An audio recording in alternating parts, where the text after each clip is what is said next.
Mal O'Brien just announced that she's dropped out of the CrossFit Games season. She stated, "Sometimes we face personal challenges that demand our attention and care. It's important to prioritise well-being and embrace the support of loved ones. Remember, life isn't just about winning trophies or achieving goals, it's about finding balance and cherishing the moments that truly matter." I'm not going to read her whole post, you can go and read that. But she's setting an amazing example here. We've got to remember that Mal is only 19 and she's been in CrossFit at a high level since she was a teenager. Openly prioritising her well-being over winning trophies and medals is huge. And she's not the first athlete we've seen do this. Hayley Adams has also dropped out of the CrossFit Games season to prioritise herself and heal from an illness she's been struggling with. Mal has previously talked about how much she's sacrificing in order to be the best that she can be at CrossFit. You have to sacrifice almost everything. Like, there's not a lot of balance. Leaving your family, your friends, pets, everything you love at home. I did a video on it ages ago, but she talked about how she was away from her family and her pet and all the things that she loves in order to do this sport. And while that often seems like the thing that you have to do at the time, it can take a really big toll on you. For me, one of the big reasons that this is so groundbreaking is she's doing it in the midst of a culture that shows videos like this all the time. Get back to fucking work.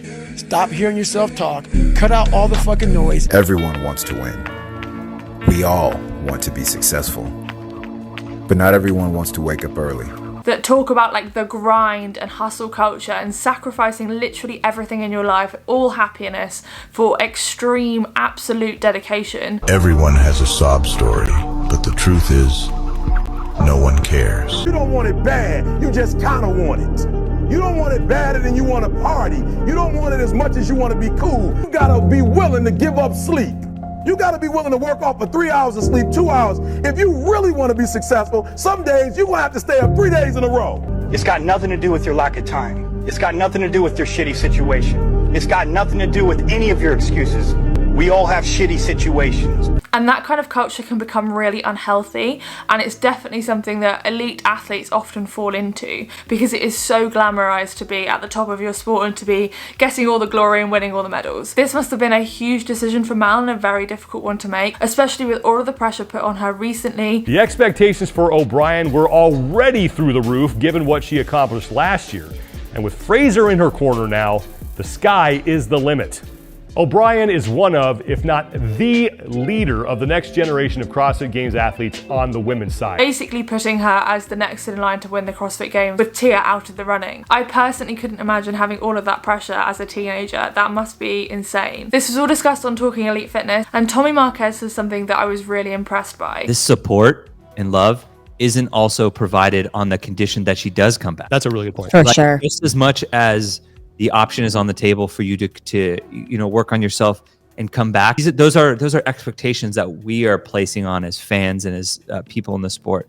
And it's just as a valid path for her to work on herself and decide that she doesn't want to do that. And that's totally okay. She decided to walk away from the sport for good. She would still be just as worthy of a human no matter what. Absolutely. And honestly, it made me kind of emotional hearing it because that's the kind of thing that we need in the CrossFit space, that kind of compassion. And it was so nice hearing it coming from him, who is a commentator in the sport, acknowledging that she doesn't owe any of us coming back. She doesn't actually have to come back to the sport, even after she's done all of the healing that she needs to do and working on her own mental health and well-being and figuring all of that out. She might come to a point where she figures out that she actually doesn't want to come back and compete in CrossFit, and then that is totally okay. I think a lot of the time in sport, and even at like lower levels of CrossFit, there can be this pressure on us to always be better, always striving to improve and be 100% dedicated, even if we're like not that good at CrossFit. That kind of attitude comes from those kind of videos that I was showing you, but also it trickles down from the attitude that's portrayed at the top. With these elite athletes in the sport, a lot of young people are going to aspire to be like them, and that's why it's amazing that she's setting the example that your own personal well-being, mental health, and whatever is going on in your life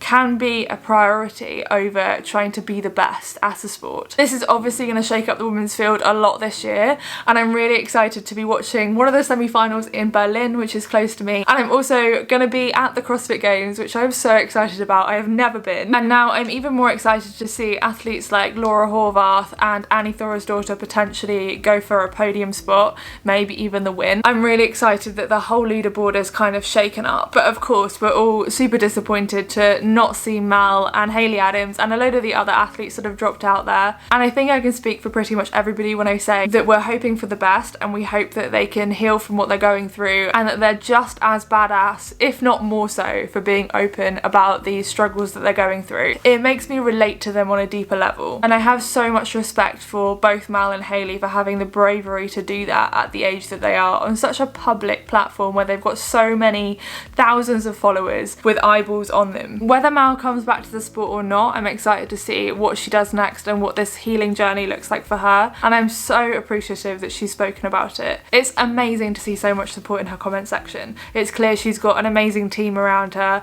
and some incredible friends in a lot of the athletes. Have you noticed that this season there's a lot of different gymnastics movements cropping up? And the reason why is because Adrian Bosman has a background in gymnastics. There's a lot of debate about whether this is going to be a good thing for CrossFit or not.